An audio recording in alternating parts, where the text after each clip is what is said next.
Bang, cuba makan ramen hitam tanpa minum air kosong. Ish, niatlah. Come on. Let's go. Ramen hitam. Aku tak mau cakap banyak. Aku nak video ni 200k view. Cak.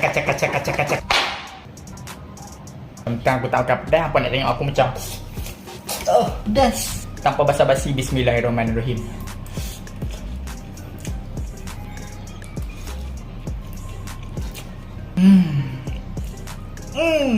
Pedas ada ujung mai geng. Sebab apa pedas? Sebab aku tak makan pedas.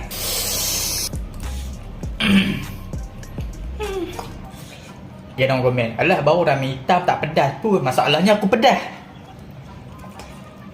Peluk. Sikit je.